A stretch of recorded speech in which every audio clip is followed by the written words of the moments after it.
doing? My name is State Representative Anthony Nolan, and I am here at the Connecticut Pardon Team, Inc. And this is a place that you come to get some assistance when it has to do with your history from being incarcerated, having some problems early on in life, and then trying to make changes. So can you please introduce yourself for them? Hi, I'm actually Katie Caldwell. I've been working here for the Connecticut Pardon Team for several years, and I assist individuals who have had incarcerations and unfortunately maybe things they regret doing in their past, and we help clear their records. So we are up in Norwich, in the Norwich office, and they've been here for about 20 years. Yes. So what is the definition of pardon? And I think there's actually two different pardons. Yes. Can you explain that? Okay, so the one that everybody pretty much wants is the absolute pardon, which means their record is completely erased, as if they never were arrested or they had no conviction.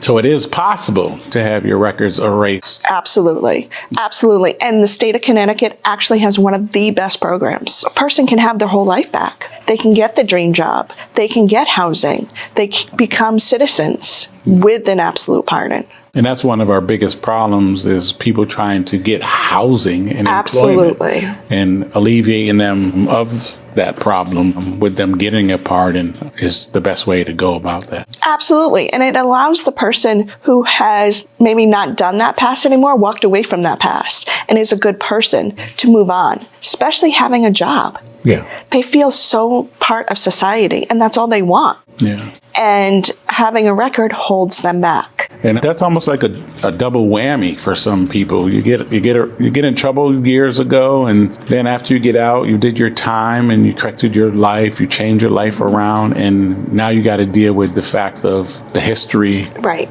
And it's very difficult for people. It is. It is also very hard for them to sometimes even want to do a pardon because they don't want to relive their past. Yeah. They don't want to talk about it anymore. And we try to reassure them it's okay. Mm-hmm. Everybody, I bet you if you ask the average person, they've done something wrong in their life. They just didn't get caught. Correct. And we're not all innocent. Yeah. We've all had youths. We've all grown up. We've all done negative things in our life we're ashamed of, but it shouldn't define us. And that's what we do here. Yeah. We try to make every individual come in here not being judged. So when someone wants to start that process, what are the first steps that they have to do in order to do that? Give us a call. Yeah. And what number would they call to do that? It would be 860-823-1571. We're located here in Norwich. We can actually do meetings in person. I can do meetings in Zoom. I can meet them somewhere. We're affiliated with several different organizations,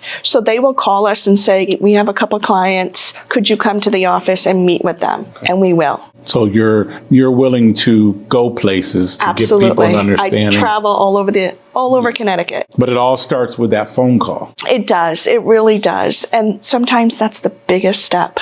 And then they come in here and they're like, wow, thank you for making me feel okay. Yeah. I was embarrassed before I got here. I couldn't even walk up the stairs, but you put a smile on my face. Yeah, it's a big weight on a lot of people to have to come forward and say, I need help getting rid of my past. And one of the things we do here is most of us here have had a pardon, and you're talking to one now. Well, congratulations. The executor had a pardon. One of our colleagues was on the front of the paper last week because she received a pardon. So we know. We're not just sitting here talking to you because, you got arrested and we're on our high horse. We know what it's like. So your kind of action speaks louder than words. It sure does. So someone comes into the office and what do they... They come into the office. We sit down with them with the application that we go through page by page. And how long is that application process usually? Well, the application is 8 pages. Okay. But it's very easy. It's personal information. Where do you live? What's your address? Who lives in your house? Did you go to college? Who do you work for? It's very basic information. And then it asks why you're asking for a pardon. How have you changed? And we walk through all of that with them. Okay. And once you've been incarcerated and you're out for a couple years, is there a time period that you have to wait before you can get a pardon? Yes. So it's 5 years for a felony and 3 years for a misdemeanor from the date of conviction. So the date you were found guilty. So 5 years for a felony and 3 years for a misdemeanor. Yes. And it's from the day of the conviction. Correct. Okay. So that's good for people to know, because a lot of people have no idea how long you have to wait. And you cannot be on probation. Okay. You can't be on parole, and you can't have any monetary responsibilities. Okay. So basically, you have to be completely done with everything. Okay. So let's talk about parole for a few minutes. Can you explain what is parole, first of all? Parole is usually someone who gets out of jail. Usually it's early, and they still are basically doing their time, doing their sentence, but they don't have to be incarcerated to do it. They have to follow certain guidelines. So it's like a supervision? Yes. Most of the time it is supervision. Sometimes it's not. Sometimes they have to have an ankle monitor. Sometimes they have to do community service. It's what the courts determine. Okay. Yeah. So you have to be off of parole in order to get a pardon. Correct. And how is it hard to get off parole, or is that just determined by how long the court sets it? Yeah, that is how long the court set it and what your crime was. Okay. So not every crime has parole. Right. Sometimes people will choose, in order not to do parole, they'll do maybe 60 days in jail, because then they are doing their full time and then getting out, and they have nothing they have to do for the legal system anymore. Okay. So a normal person comes in, they want to get their record clear, they want the parole. Do they have to bring any documentation with them? If they have documentation, we ask them to bring it. If they don't, it's okay.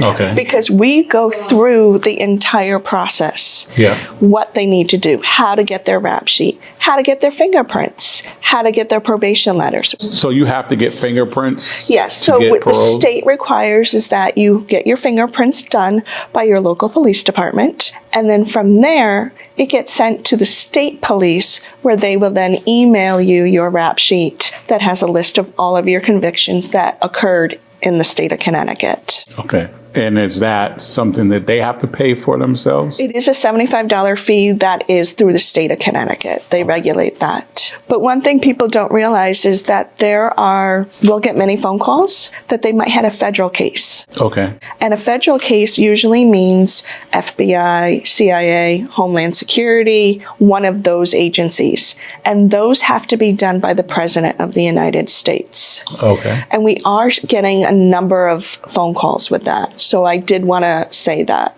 Okay. If you were arrested by Connecticut State Police or any local state police in the state of Connecticut, we can help you. Okay. We can also help you in other states. But we do recommend that if you have arrest in Connecticut, you should do that one first, because we have the best program. And what if their records are nollied? 13 months. 13 months? 13 months. Okay. And is there anything that can help people watching this to understand about the time it takes to get a pardon from once you start? From the time they sit with me or one of my colleagues, and we get all the paperwork together and we put it into the state of Connecticut Board of Pardons and Parole portal system, it takes about 3 to 6 months. Okay. From that point on. And in that point, the state is reviewing all their documents. They're running a background check on them to make sure there's no other arrests in any other state. They're looking at their reference letters. They're looking at their application itself and their statements. Then they will call an individual. Phone call usually lasts less than 5 minutes, and just ask them a couple questions. Okay. From that point on, it's usually 1 month to their hearing. Their hearing occurs, and they will know right then and there if they have a pardon. Okay. Now, I don't know if the time has been that long for a while, or has it gotten... It's gotten better. Better? It used to be 12 to 18 months. Okay. Due to COVID, the hearings are no longer in the court system. They're on Zoom, which makes the process a lot faster, because the judges aren't having to take a break for this or a break for that. On an average, the panel is hearing 2 to 3 cases a month, but on that average, 50 to 60, sometimes 70 hearings in one day. Okay. So anywhere between 150 to 200 people are applying for a pardon and having a hearing each month. Wow. Which is amazing. And the average amount of people that do get pardons a year, do you know that, or by the month? So far this year, we're at about, because we do a fiscal year. So right now we're at about 62. Okay.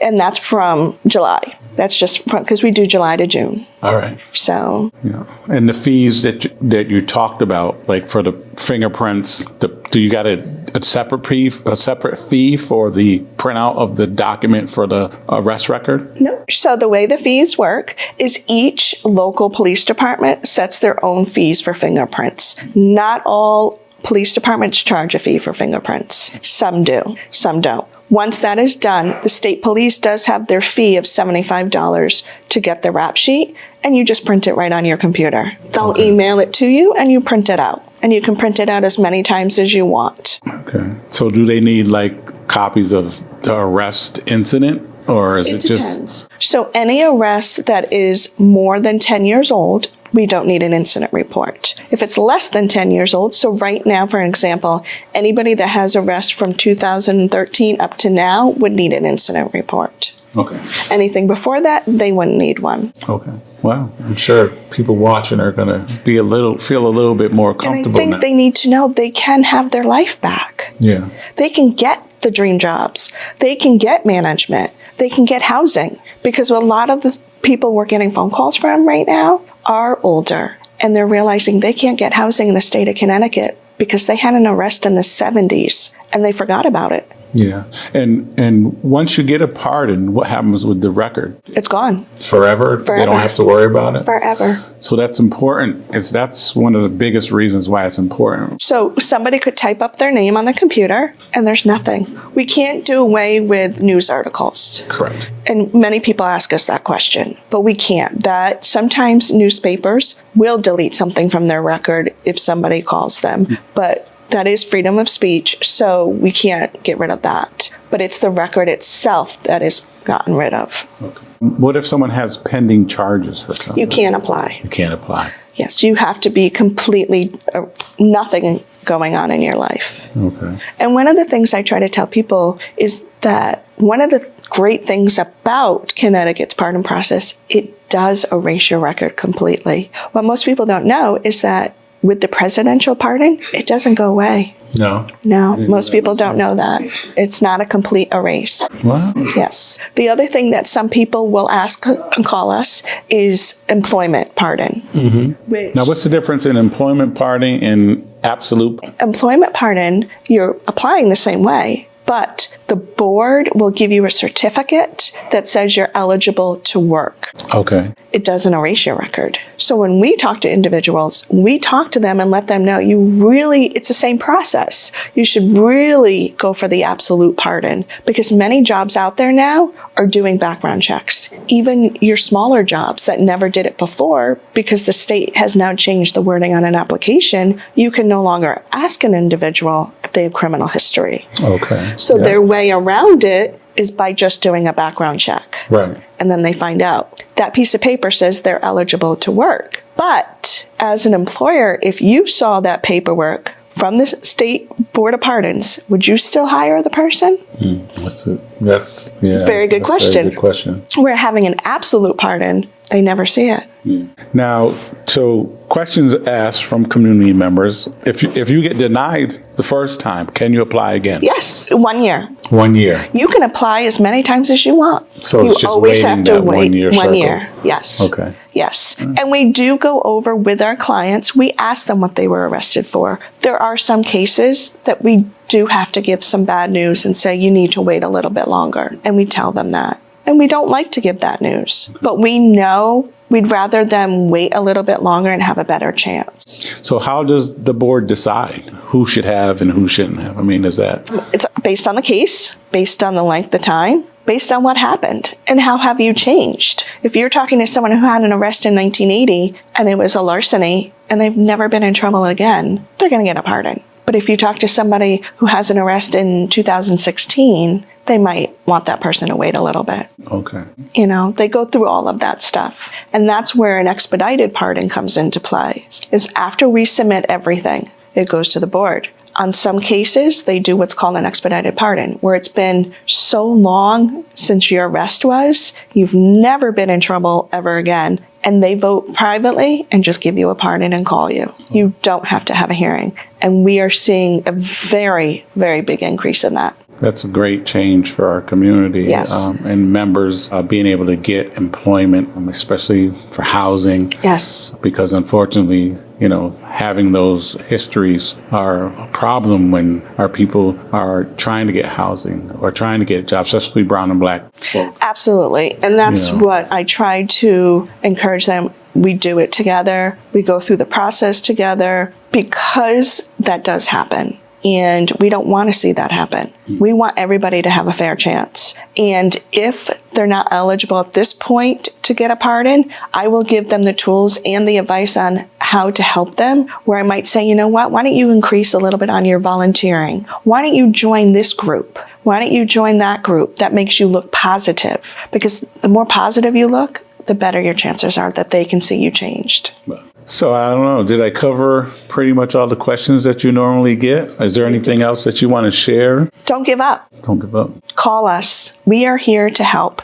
We are not here to judge. Could you just repeat your phone number and your address so people know where to come in? Yes, it's 860-823-1571, and we are at 307 Main Street in Norwich. So once again, my name is State Representative Nolan, and you've heard it right from the Connecticut Pardon Team, Inc. in Norwich. So don't give up. Just because you've been incarcerated don't mean you can't have a lifestyle change and transform the rest of your life after you get out of incarceration. There are people here to help you. And right here in Norwich, you can get the help you need. Thanks again for listening to Rollin with Rep. Nolan.